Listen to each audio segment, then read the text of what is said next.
Welcome back to the Maratha Confederacy Abridged, where last time we took down Savoy after some trouble with a nasty auto resolve. We also took down Prussia after their terrible army sallied and killed itself.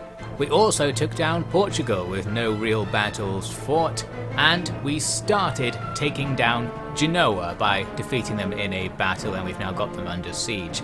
But we're now going to take down Morocco. My guys in Iberia have gone across to attack them with this siege drawout. The battle starts with them sending some camels to challenge our army on their own. We hit them with a massive volley, but the lay of the land means we actually don't get many shots on target. They shoot back, and because mounted units can shoot through themselves, they kill way more of us than we did of them. Luckily, camels have like 2 morale, the lowest in the game, so they just rout after that. Unfortunately, in this battle, we got the classic thing that usually infects the AI. The artillery glitched out and refused to fire. You can see the tooltip says they're firing, but they're just not actually doing it. They were targeted onto these camel nomads at the back since they were a commander's unit. Figured they'd just rout if we fired at them, but no, we are just not firing at them. Instead, the enemy army gradually comes towards us. Their initial army is just standing around, but their reinforcements are happy to charge us. I actually didn't notice that they were charging us with melee camels. I figured they were gun camels, so I didn't react to them attacking me, thinking we'd just have a shootout. And then after they started pummeling us, I realized something was going on here and started trying to form squares. Not sure if those camel nomads are actually any good, but they're not going to be able to break through here. In one case, I've also got some swordsmen who are in amongst the square, and they're able to help us push them back out.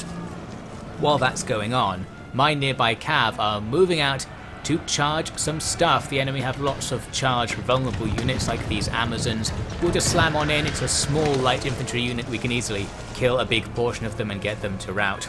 We just don't have enough units to lock everything down. This is my army that actually has quite a lot of our total infantry cap in it, so we have only 6 units of cav. Disgraceful. Not enough to sweep entire armies off the field, unfortunately. But the infantry line is holding on. The enemy's cav attacks against me aren't quite working out, and we're working our way through these enemy troops. Again, we can make use of the fact that camels have almost no morale. If you shoot at them while they're in the melee, they'll rout, even with no casualties. So that's all good. Had to pull back my cav because more and more reinforcements are streaming in. And those Amazons are a decent ranged unit because, like the camel gunners, they can shoot through themselves, so they have more firepower than our bigger line infantry units. Unfortunately for them, they don't have more morale, or at least in this situation they don't, because things just started routing as they engaged in line battles with us, and they had a bunch of melee units as well that just charged in, got shot, and then charged away. There's a mini battle going on the other side of the field as my other cav take out some wandering enemy unit, and they're going to fold in to deal with the original army that's in the town in the middle.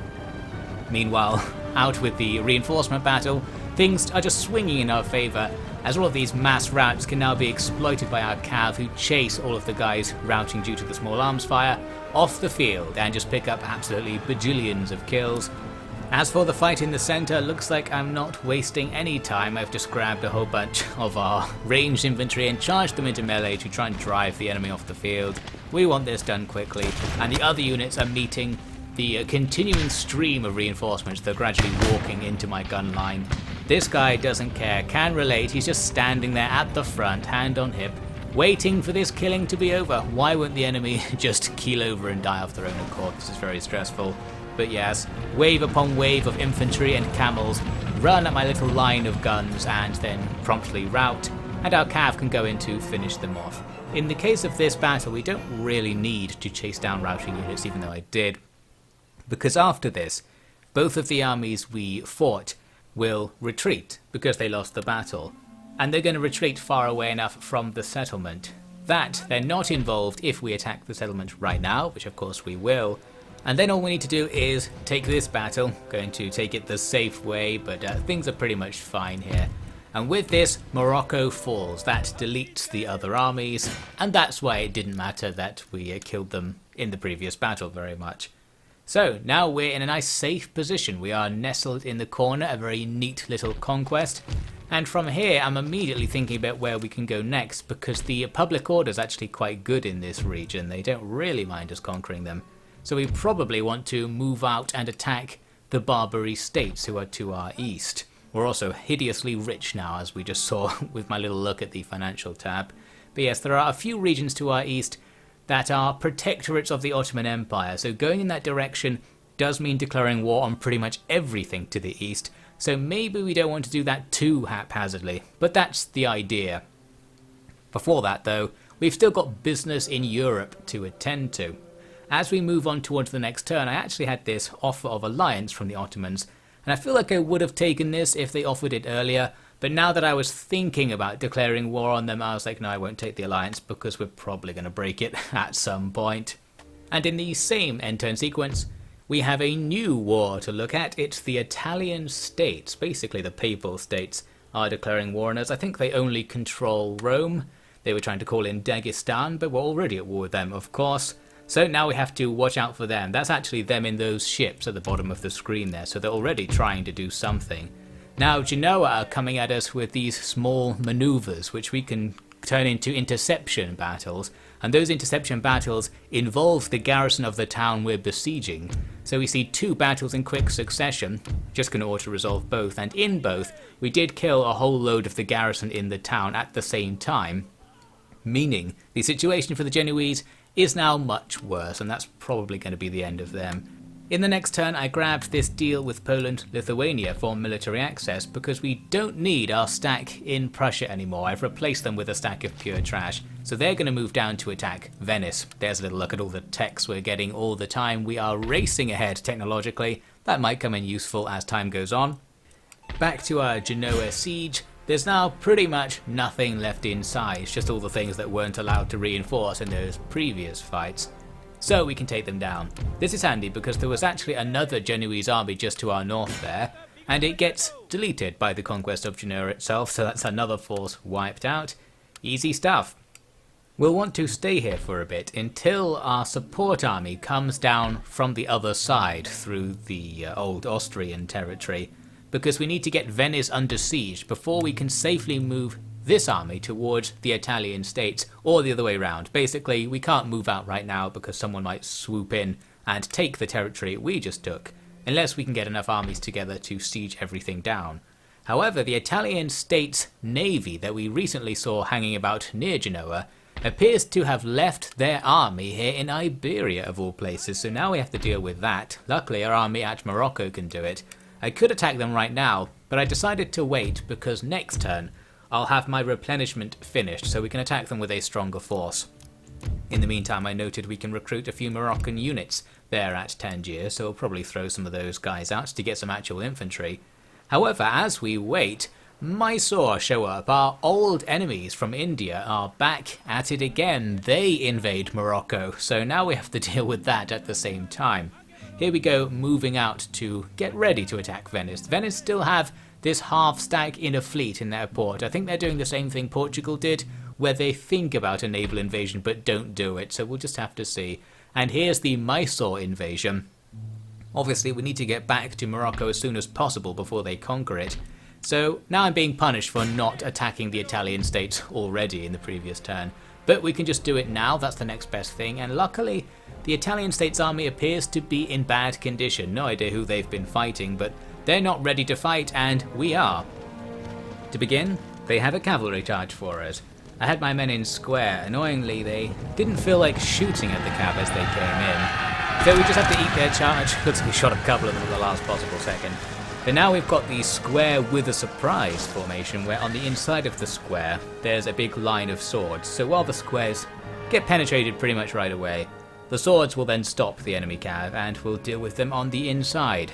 The enemy's artillery are nice and fortified here, but this time the not firing glitch is affecting them, so we can just stand safely in front of them and nothing's happening, which is perfect because we would actually have to move if they were firing.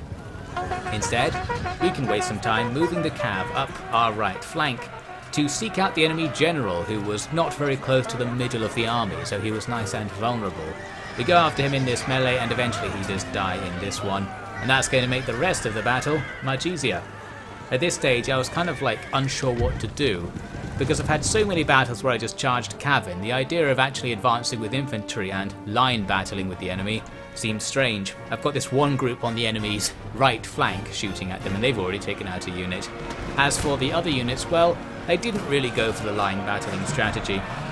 I pretty much just charged in, sending the swords in first. We did take quite a few casualties being shot on the way in, but with our high level general it doesn't rout our guys anymore, so they can just charge right on in and get the fights going. Everything else is kind of marching up, looks like they've been forgotten or left behind. Need to get in there a bit more, and soon enough I just selected the entire line and started charging into the enemy's positions. We have to tank a whole bunch of gunfire to the face, but it's not enough, because after that the enemy are in big trouble. Since they're only a small faction, they're not going to have techs, and they don't even have bayonets here, so our guys, who are already a bit better than regular line infantry in melee, even without techs, are going to dominate. Plus our massive charge and the enemy's general being dead, and the fact they're being surrounded and outflanked, all together gives us something that looks kind of like a real battle, where the enemy just rout once they get charged, which is pretty much what charges were used for. It just makes them get out of the way, and in this case, since their force in general is scattered, they can just be slaughtered as they try to escape the charge's path. Now then, we end up with this result. About half of our casualties were friendly fire by the looks of things, so that's all good, but overall, a decent enough result. Their army's not dead, but it's killed enough that we can ignore it with our main force, and now we need to quickly go back towards Tangiers. Annoyingly, I walked around Gibraltar there rather than going into it, so I actually couldn't get back. We can get almost back if we drop the guns.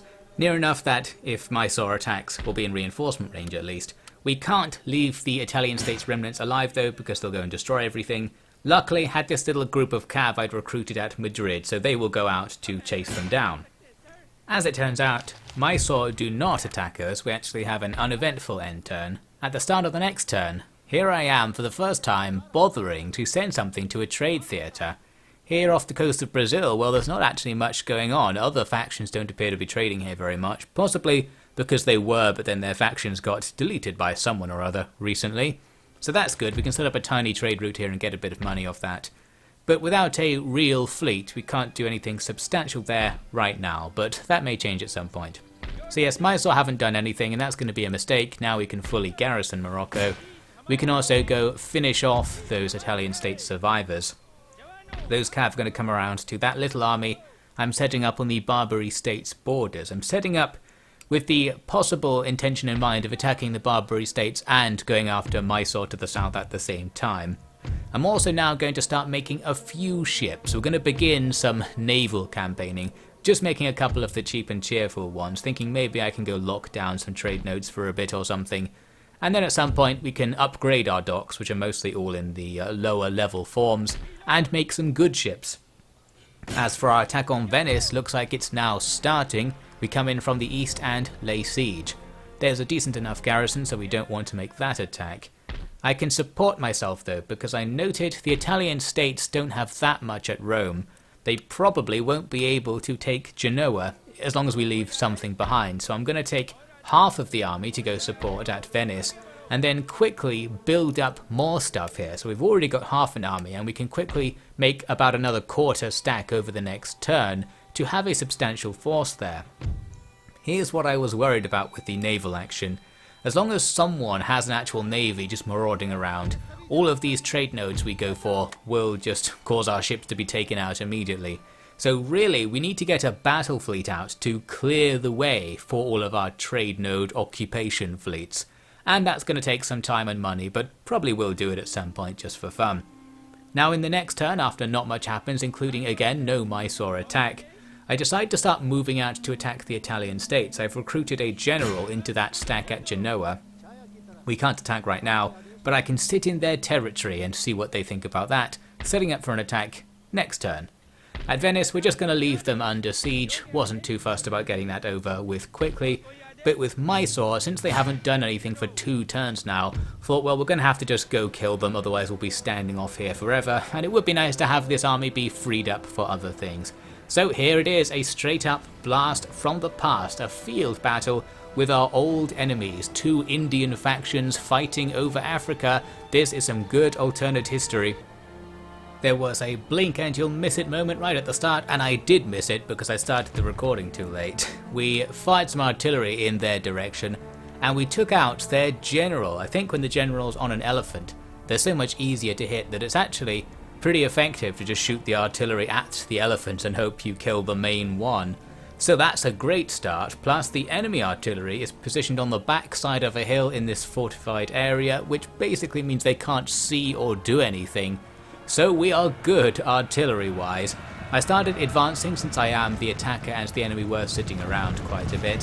What I hoped was to use my 3 units of cav on the left to totally lock down these enemy units that are really outflanking our main position. And my main position was going to be on top of that ridge, but some of the enemy charged out to attack me as I was marching up the hill. Here though, they're probably not going to have that much luck because it's only mob with pitchforks. I formed a square and then did the square avec surprise thing with the swordsman inside for some reason. I have this vague memory of someone telling me it does actually make you better in melee against infantry as well to be in a square.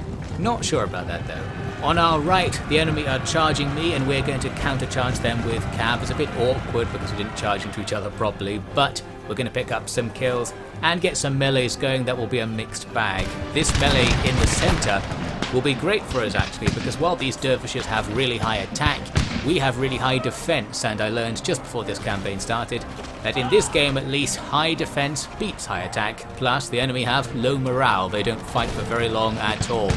And on top of all this, this was the battle where I realized something I discovered. Our troops are actually doing fire by rank, so our line infantry are much better at fighting at range now than they have been previously. The enemy don't have that advantage. So having a couple of units stand here just shooting at the enemy is actually pretty good. All across the line you can see they are just falling back en masse. I should have researched fire by rank sooner. I could have had it sooner, but I presumed I wouldn't be able to use it, so I skipped over it and only researched it now because there's nothing else to research. Anyway, on the right, some grindy battles are going on. These aren't going to be that good. We're going to lose quite a few infantrymen and cavalry grinding there, but everything else is going okay. This battle I figured would be great on our left, where I have some swordsmen in against the enemy's musketeers, but musketeers do actually have pretty good melee stats, so we're going to lose like half that sword unit to grind them down. Our cav battle on the left has been ultimately successful. I don't have enough micro to actually fight it while doing everything else, so mostly we're not making good use of our charge bonus and are just kind of grinding against mob, but that's fine. As for the center, we just advance with everything to try and finish this battle off. There's this big square in the middle of the battlefield for some reason, so we charge on in and break into it. They run away, rinse and repeat if anything else is standing behind them. They had that gunnery position we looked at earlier, so I sent some guys to storm it, and here we kind of stormed along the face of it. I thought my guys might stop at some point, but they just didn't. They kind of charged across the entire 2 units of guns. This didn't do all that much actually, but we also threw an elephant charge in there as well. That's obviously going to be killing both sides, but I don't mind. It's too glorious. Somebody has to be run over by elephants, and if the enemy aren't there, our troops will do. Now we actually saw something quite rare. A lot of the enemy's routing units came back from routing and re-engaged. That tends not to happen so far in this campaign. So right here we now have all these little fights all over the place where our pursuing units are suddenly locked into a melee again. Luckily we're fighting quite a few horse archer units, which I like to think are inferior to our Bakir infantry in melee. Plus, more and more of our stuff is running in, so this chaotic, open fight across the plains will gradually go our way as we gang up on the enemy. Although, as we see here, we are hampered by the fact this game was the first game, I think, to introduce mandatory matched combat. So, if you have lots of guys in an area against a small number of opponents, most of your guys will not be allowed to attack. Anyway, here's the result. Looks okay in the end. We did take quite a few casualties to those grindy melees. But it's yet another case where we don't need to do much after this with this army. We've got plenty of time to get the troops back, and of course plenty of money. The only annoying thing is that quite a few units made it off the field alive on the enemy side.